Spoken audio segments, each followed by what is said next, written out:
Like, subscribe, comment, everything, you know, all the good stuff. If you don't like it, oh well, at least give me something.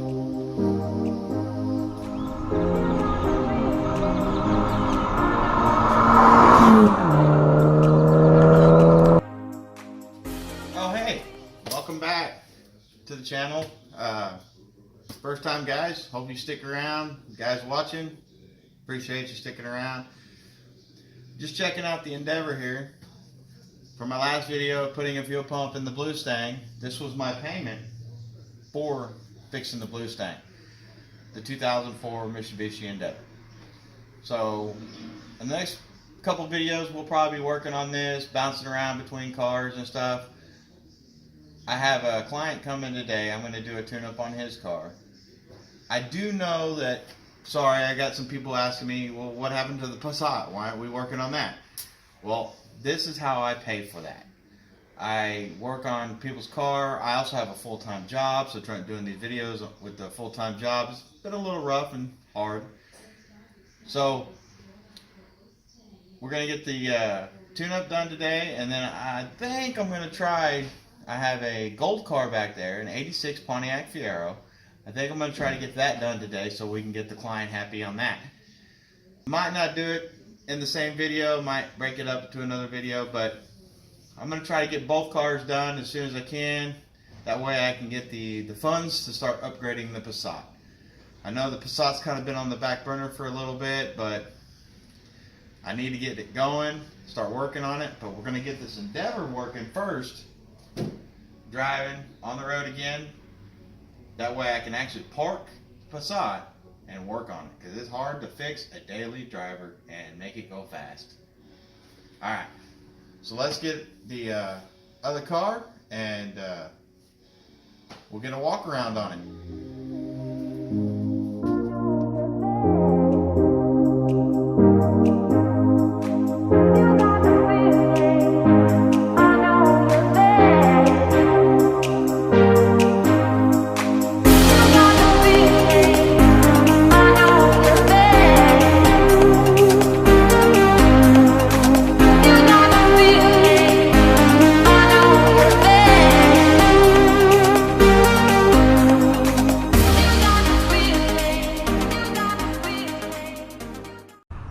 Alright, here's what we're working with.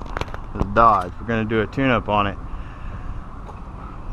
Thing about Dodge is, they like to be fun to work on. These three, 1, 2, 3, going to be easy. Now we're going to pull this upper intake so we can get to this side. So I'm going to do the hard side first, then the easy side. We can get it all back together and get it back on the road. We got the intake moved off to the side, so now we can start pulling the plugs. There's one.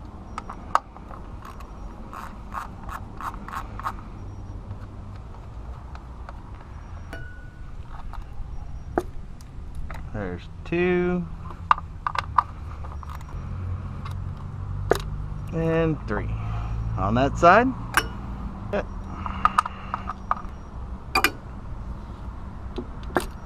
There's four. There's 5.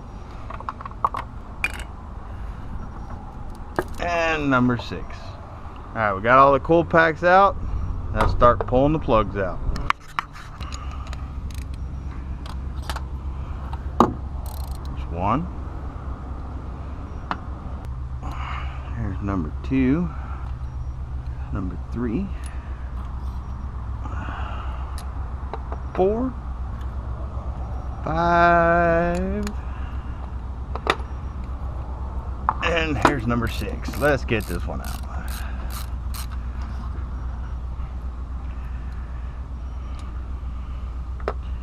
Yep, they about needed to be replaced.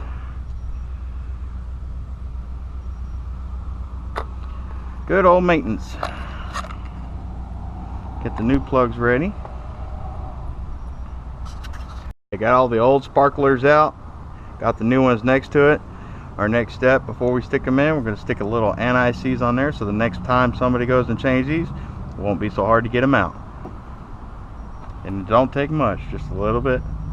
Whew, that may be a little too much.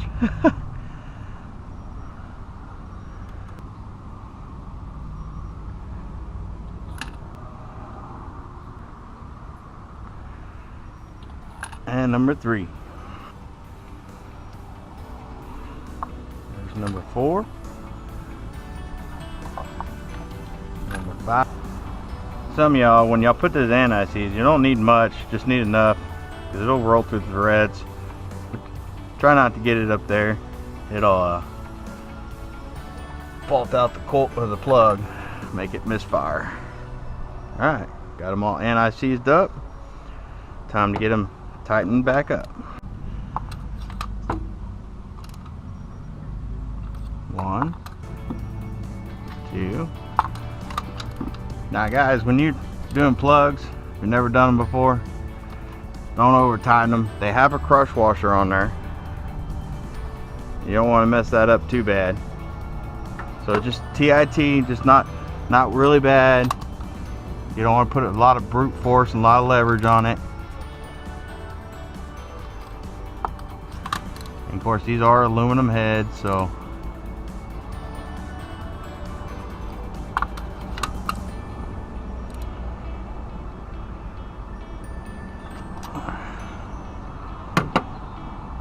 we also want to inspect, you know, the boot here.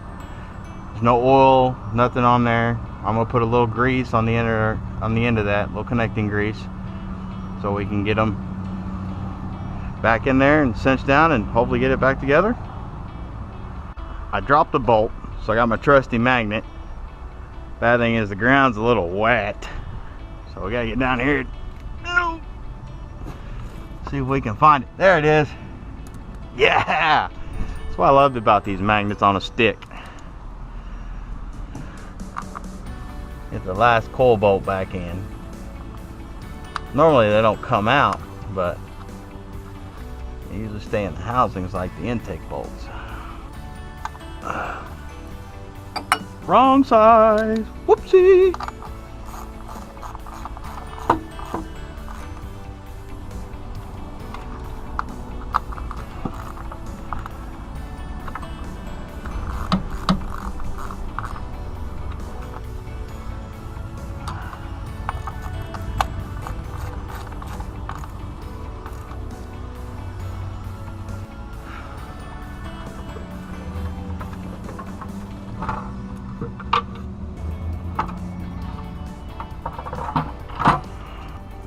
Remember not to over torque these too. It's just plastic housings, metal sleeves. You want to alternate which ones you're tightening so it sits down nice and flush.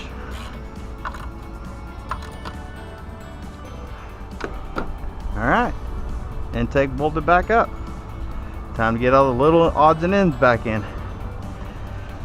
Start with the electrical.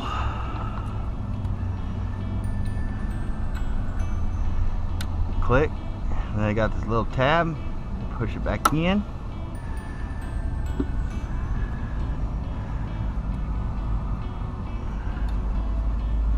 This one just clicks on.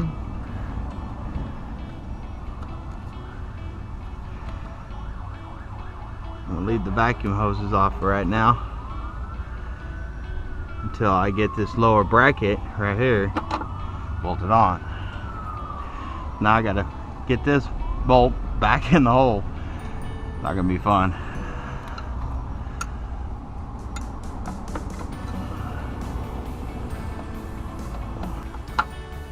Ancient Chinese mechanic trick. If you can't find the hole, hold your mouth right. Stick your tongue out. Ah, there we go. Got it in the hole. And the vacuum lines. Back up. Ooh.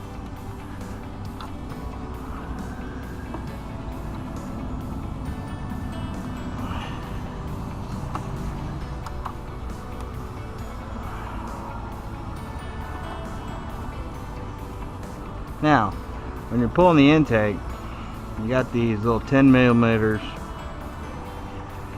I don't know if you can see this, but one here, there's one back here.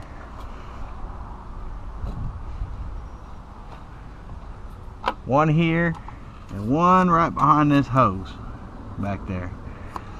I like to loosen this bracket off. That way, when you take the 13 millimeter out of that bracket, it'll just hang there. Then you can slowly tilt this up and slide it out. So let's go ahead and get the 10 mils back in without dropping them.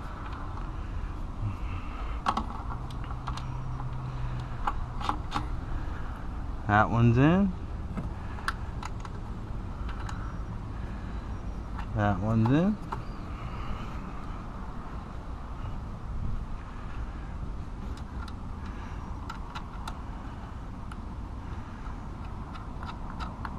That one. And that one.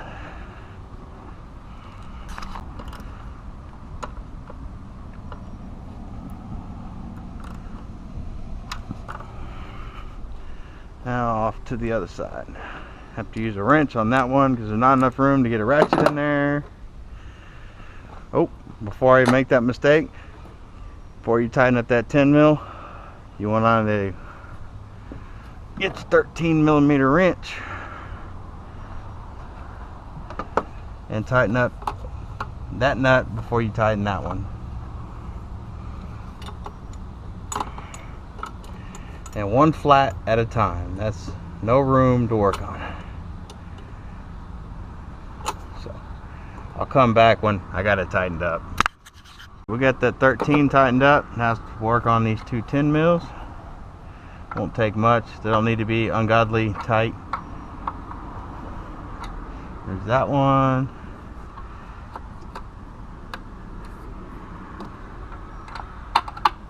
And this one. Alright. Forget to say that the intake bolts here are 8 millimeters. There's 2, 4, 6, and there's number 7. For some reason you would think there would be a number 8 there, but there's not. Only 7 bolts holding the upper intake on. Just when you're doing one, don't pull these, because then you'll be trying to replace the lower intake, and that's a pain in the butts because you got to pull the fuel rails and all that stuff. Time to clean up and go ahead and put the hoses back on in the top, and good to go. Alright, it's time to take this thing for a little test spin. See how we did. Of course, it's just spark plugs, so it shouldn't be too bad. As long as we don't get no check engine lights, we should be good. Here we go.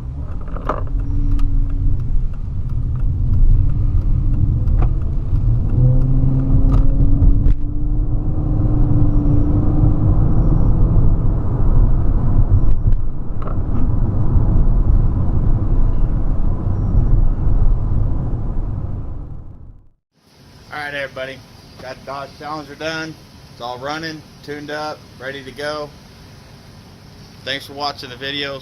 Wasn't that big of an interesting deal, but hopefully the Endeavor will be next. We also got the gold car back there, which can't really see it, it's on the other side, but let's see. Can we get it in the picture? Can we get it in the picture? Yeah, the gold car back there. It needs a fuel pump. We've got to get it done. I got the tank out already. That was a project that started a long time ago. So now we got to get the Challenger back to the owner, and that's it for today.